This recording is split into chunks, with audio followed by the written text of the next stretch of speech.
الحمد لله نحمده ونستعينه ونستغفره ونؤمن به ونتوكل عليه ونعوذ بالله من شرور أنفسنا ومن سيئات أعمالنا من يهده الله فلا مضل له ومن يضلله فلا هادي له ونشهد أن لا إله إلا الله وحده لا شريك له ونشهد أن محمدا عبده ورسوله أما بعد قال الله تبارك وتعالى في القرآن المجيد أعوذ بالله من الشيطان الرجيم بسم الله الرحمن الرحيم إن هذا القرآن يهدي للتي هي أقوم۔ اس بات سے ہر مسلمان واقف ہے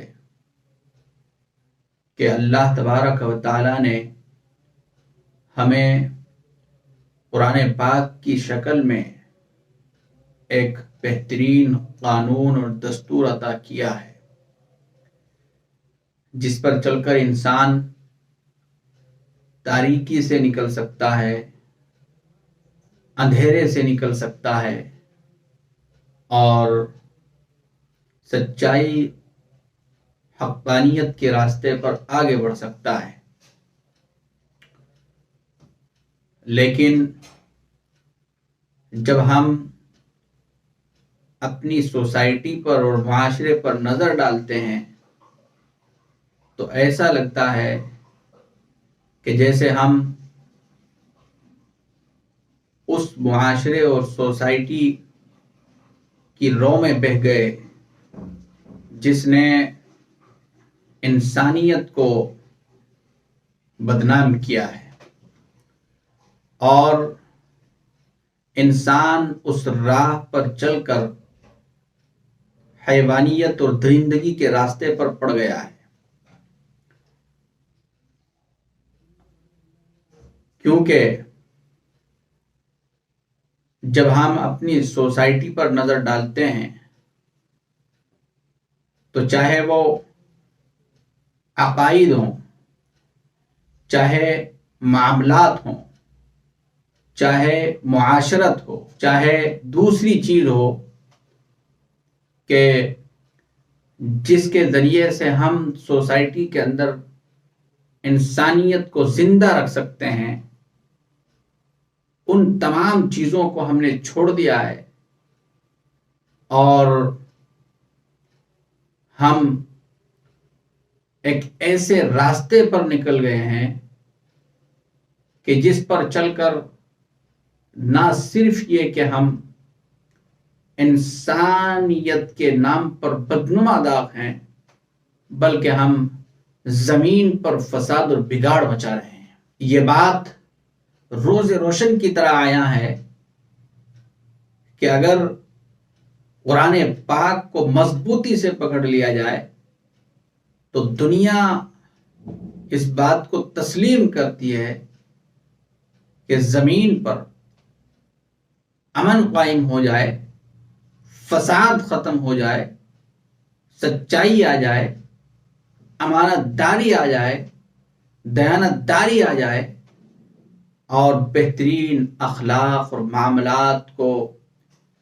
تسلیم کرنے والے، زمین پر پھیلانے والے انسان پیدا ہو جائیں۔ افسوس اس وقت ہوتا ہے جبکہ وہ قوم کہ جس کے پاس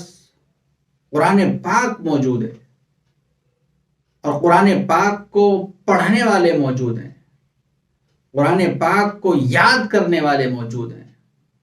قرآن پاک کی تعلیم سے وابستہ ہیں، قرآن پاک کی تعلیم کو جاننے والے ہیں، اور وہ اپنی قوم تک پہنچانے والے بھی ہیں، لیکن وہ لوگ جب راستے سے ہٹ جائیں تو پھر سمجھیے کہ زمین پر فساد اور بگاڑ برپا ہوگا۔ جبکہ اللہ تبارک و تعالی نے اس قوم کو،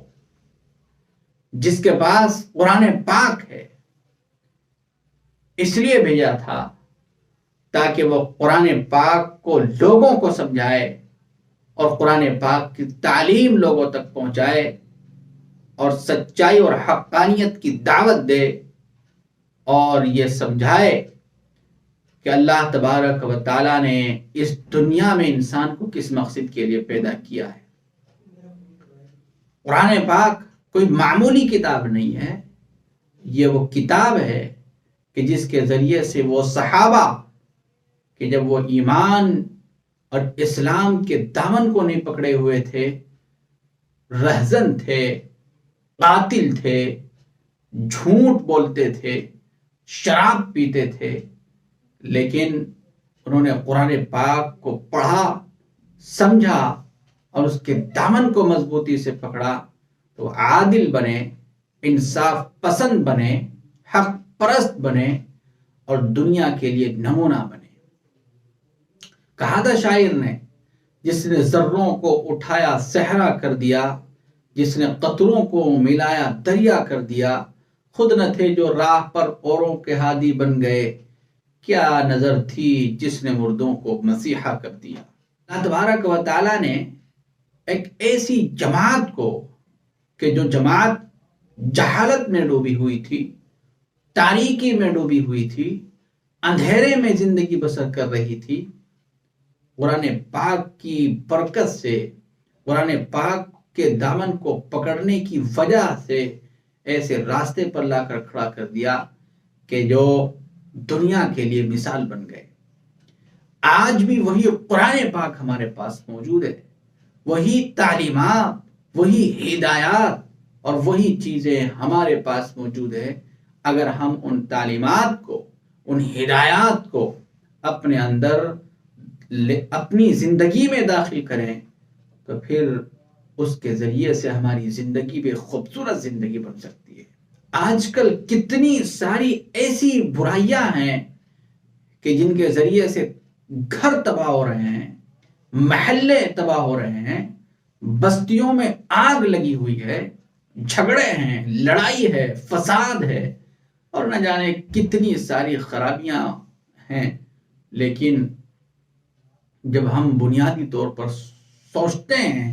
تو معلوم یہ ہوتا ہے کہ سب چیز اس لیے ہیں کہ ہم نے اللہ کا دیا ہوا وہ بہترین نظام اور بہترین قانون، بہترین دستور چھوڑ دیا ہے کہ جس کے ذریعے سے انسان کو صحیح راہ مل سکتی ہے اور وہ اس پر چل کر منزل مقصود تک پہنچ سکتا ہے۔ اللہ تبارک و تعالیٰ نے قرآن پاک میں بڑی گرج کر کہا، افتؤمنون ببعض الكتاب وتکفرون ببعض فما جزاء من يفعل ذلك منكم الا خزي في الحياة الدنيا ويوم القيامة يردون الى اشد العذاب وما الله بغافل عما تعملون۔ ہم نے بھی ایسے ہی کیا جیسے یہودیوں نے کیا تھا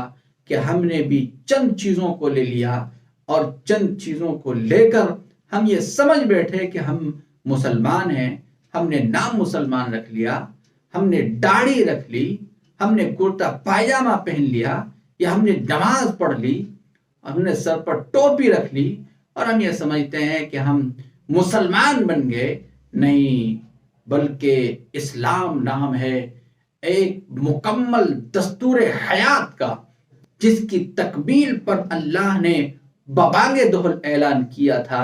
اور کہا تھا اليوم اکملت لکم دینکم واتممت علیکم نعمتی ورضیت لکم الاسلام دینا۔ تو مکمل اسلام، مکمل دین ہمارے پاس ہونا چاہیے اور اللہ نے فرمایا یا ایھا الذین آمنوا ادخلوا فی السلم کافہ،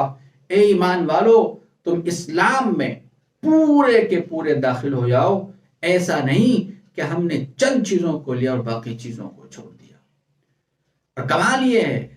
کہ ہمیں ان سب چیزوں پر احساس تک نہیں ہوتا ہے۔ وائے ناکامی متاع کارواں جاتا رہا، کارواں کے دل سے احساس زیاں جاتا رہا۔ جب ہمارا حال یہ ہے تو پھر ہم یہ کس طرح امید رکھتے ہیں کہ ہم ایک بہترین قوم بن جائیں؟ ہم یہ کیسے امید کر سکتے ہیں کہ دنیا ہماری سچائی کو تسلیم کرے؟ ہم یہ کیسے امید رکھ سکتے ہیں کہ دنیا ہمارے حق ہونے کا اعلان کرے؟ ہم یہ کیسے امید رکھ سکتے ہیں کہ ہم دنیا کے لیے ایک مثالی قوم بن سکے۔ دنیا میں جتنی قومیں آئی اور جنہوں نے دنیا میں انقلاب برپا کیا ہے اور اپنی ہر چیز کا لوہا منوایا ہے، تو انہوں نے سب سے پہلے اپنے مشن پر کام کیا ہے،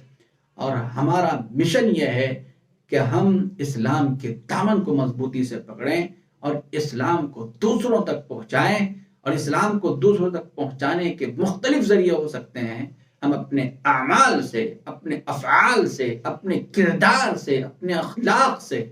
اور اپنی زندگی کی ہر چیز، اپنی زندگی کے ایک ایک عمل سے دنیا کے سامنے دعوت پیش کریں اور یہ کہیں کہ یہ ہے ہمارا اسلام۔ اگر کوئی اس پر چلتا ہے تو وہ انسان کبھی بھی زمین پر فساد اور بگاڑ پیدا نہیں کر سکتا۔